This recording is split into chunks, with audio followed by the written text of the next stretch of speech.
अगर आप लोग सेमेस्टर परीक्षा में फेल होने से बचना चाहते हैं तो इस वीडियो को अंत तक जरूर देखिएगा।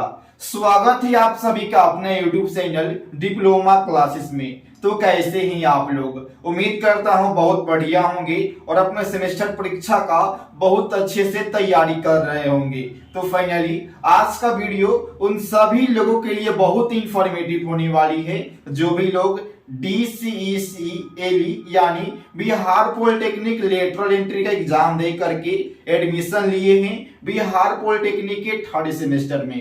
तो आप सभी को एक बात बताने वाले हैं, शायद जो आपके सीनियर लोग होंगे आपको बताए होंगे या नहीं बताए होंगे, तो हम आप सभी को बता देते हैं। जितने भी लोग एडमिशन लेते हैं लेटरल एंट्री के माध्यम से थर्ड सेमेस्टर में लगभग में 99% स्टूडेंट फेल हो जाते हैं। आखिर क्या रीजन रहता है फेल होने का?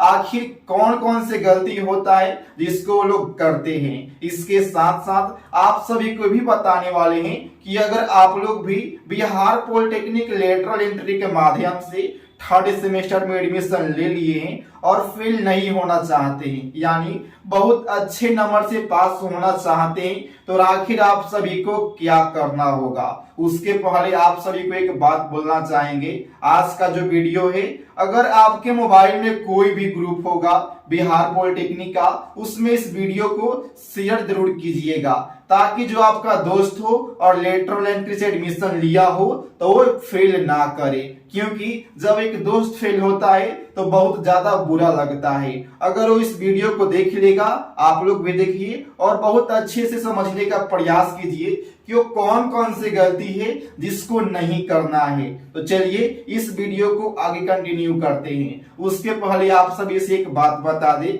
जैसा कि आप सभी को मालूम होगा बिहार पॉलिटेक्निक लेटरल एंट्री के फॉर्म से लेकर के सेमेस्टर एग्जाम से लेकर के SSC JEE के एग्जाम तक जितने सारे अपडेट होते हैं आप सभी के अपने YouTube चैनल डिप्लोमा क्लासेस के माध्यम से सबसे पहले और सटीक रूप से दिया जाता है। तो इसके लिए आप सभी को एक लाइक कर देना होगा, एक शेयर कर देना होगा, और जो भी लोग अभी तक सब्सक्राइब नहीं किए होंगे तो प्लीज आप लोग सब्सक्राइब कर दीजिएगा ताकि ऐसे ही अपडेट आप सभी के पास जाती रहे। तो चलिए जो आज का टॉपिक है उसको कंटिन्यू करते हैं और आप सभी को बताने का प्रयास करते हैं कि आखिर जो लेटरल एंट्री से एडमिशन लेते हैं वो फेल क्यों हो जाते हैं।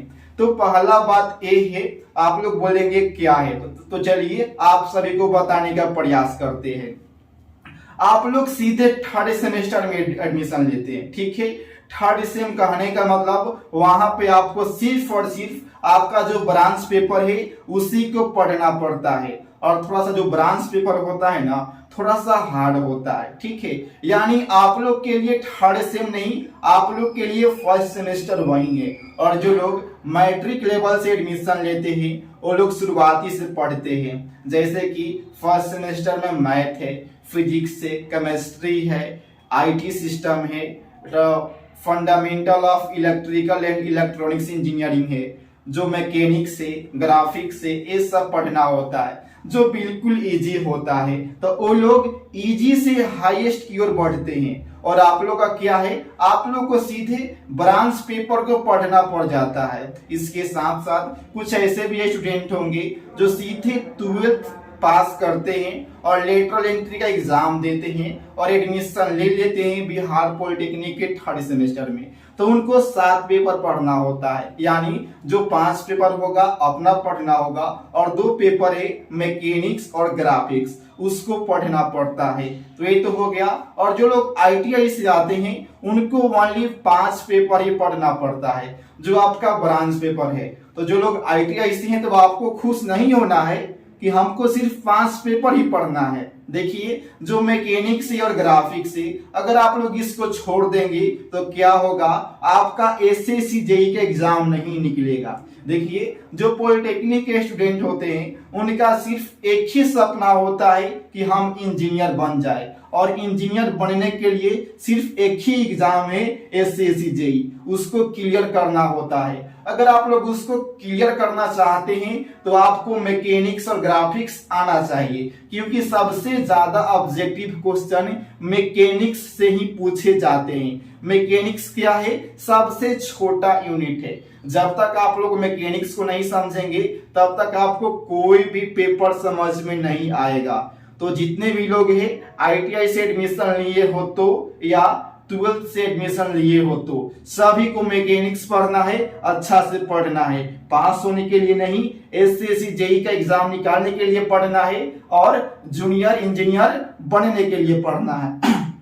अब चलिए आप सभी को एक बात बता दे कि आखिर स्टूडेंट फेल होते क्यों हैं। देखिए, फर्स्ट सेमेस्टर में क्या है कि थोड़ा बेसिक पढ़ना होता है तो उसको लोग समझ लेते हैं, लेकिन थर्ड सेमेस्टर में क्या होता है, एक तो लेट से एडमिशन होता है, उसके बाद बहुत ज्यादा असाइनमेंट मिल जाता है, उसके बाद क्या होता है जो एली से एडमिशन लेते हैं उनका थोड़ा सा किसी से जान पहचान नहीं होता है। जान पहचान होते होते थर्ड सेमेस्टर मतलब उससे एग्जाम खत्म हो जाता है। उनको कोई बताने वाला नहीं होता है कि हाँ कहाँ से क्वेश्चन पूछेगा, क्या क्वेश्चन पूछेगा, क्या पढ़ना है क्या नहीं पढ़ना है। किसी को पास फेल होने में सबसे बड़ा हाथ होता है, वो होता है सीनियर का। अगर कोई अच्छा सीनियर आपको मिल गया तो आपको बहुत अच्छे से बता देगा कि हाँ क्या क्या क्वेश्चन पूछता है। अगर आपके पास कोई सीनियर नहीं है संपर्क में तो आपको डरने की बात नहीं है। आपके साथ हमेशा से डिप्लोमा क्लासेस, यानी हम आपके हमेशा साथ है।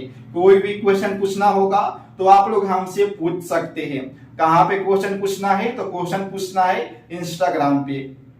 इंस्टाग्राम आईडी है डिप्लोमा क्लासेस 1, जिसका लिंक इस वीडियो के डिस्क्रिप्शन बॉक्स में दे दिया गया है। तो चलिए इसके बाद का टॉपिक बताते हैं कि आखिर रीजन क्या होता है, गलती क्या करते हैं और कौन सा गलती नहीं करना है। देखिए, पहला ही लोग गलती करते हैं कि जो लेटरल एंट्री के स्टूडेंट होते हैं, एक जो प्रीवियस ईयर क्वेश्चन होता है उसको सॉल्व नहीं करते हैं।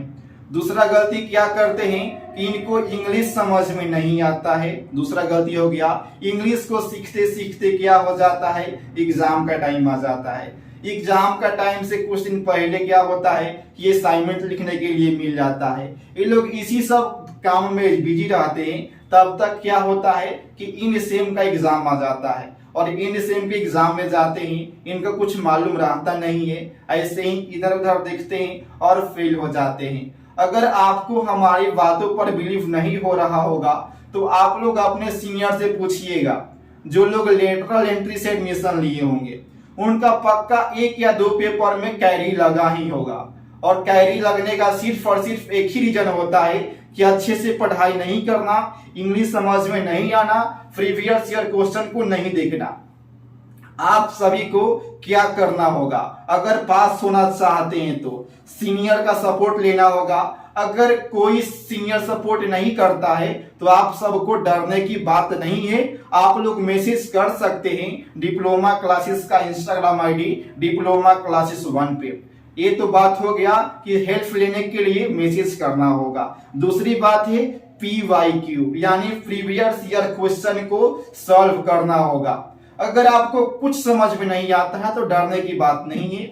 अगर आप लोग प्रीवियस 2 से 3 साल का क्वेश्चन पेपर को सॉल्व कर देते हैं तो आपका जो है 75% से ज्यादा नंबर आ जाएगा। और एक आप सभी को बात बोलते हैं कि थर्ड सेमेस्टर में आपको सिर्फ पास होने के लिए ही पढ़ना है। आप लोग टॉप कर जाएंगे, अच्छी बात है, लेकिन फेल नहीं होना है। अगर आप लोग सिर्फ पास होना चाहते हैं तो आपको जो PYQ है, प्रीवियस ईयर क्वेश्चन है, उसको सॉल्व कर देना होगा। एक और आप सभी को बात बता दें, मेरे पास जो PYQ है वो फाइनली उपलब्ध हो जाएगा 1 से 2 दिनों के अंदर। उसके बाद जितने भी क्वेश्चन होंगे सभी को आप सभी के अपने YouTube चैनल डिप्लोमा क्लासेस पर अपलोड करेंगे।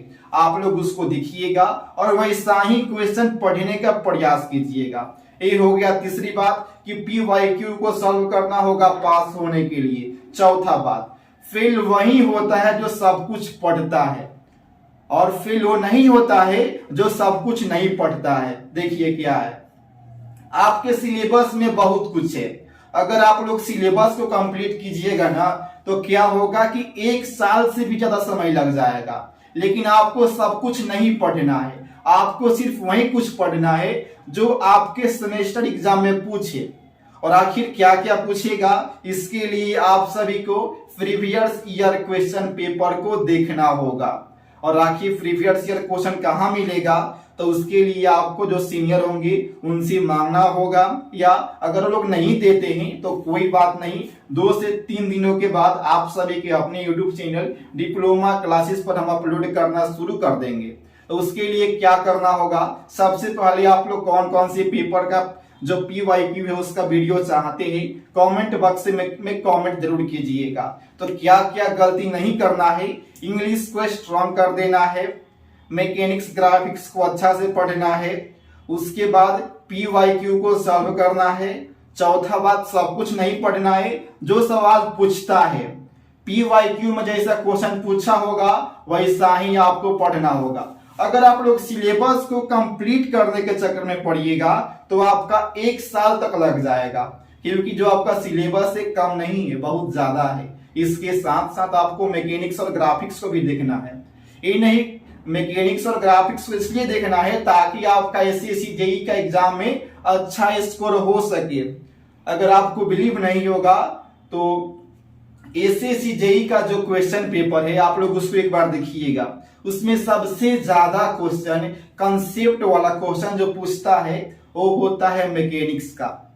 तो आप सभी को बता दिए कि क्या क्या गलती नहीं करना है। और लोग क्या गलती करते हैं कि इंग्लिश पर लोग फोकस नहीं करते हैं।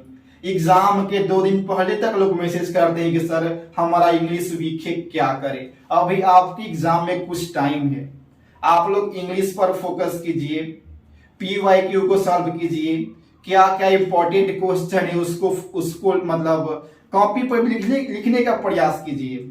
आपको याद नहीं हो रहा है, याद एक बार में किसी से नहीं होता है, आप लोग उसको जितना बार मन करे उतना बार लिखिए। आप लोग एक व्हाइट बोर्ड ले लीजिए, जो आप लोग मैट्रिक इंटर में एग्जाम पहले देते होंगे तो आप सभी लोग का जो पास व्हाइट बोर्ड होगा उसको ले लीजिए, एक ऐसा मार्कर ले लीजिए, उस पर लगातार लिखने का प्रयास कीजिए। आप लोग जितना ज्यादा लिखेंगे उतना ज्यादा आपका कंसेप्ट क्लियर होगा। अगर आप लोग इन्हीं सब बातों पर फोकस करते हैं तो आप कभी भी नहीं फेल होंगे। फेल वही लोग होते हैं जिनको इंग्लिश में प्रॉब्लम होता है, जो लोग PYQ को सॉल्व नहीं करते हैं, जो लोग सब कुछ पढ़ लेते हैं।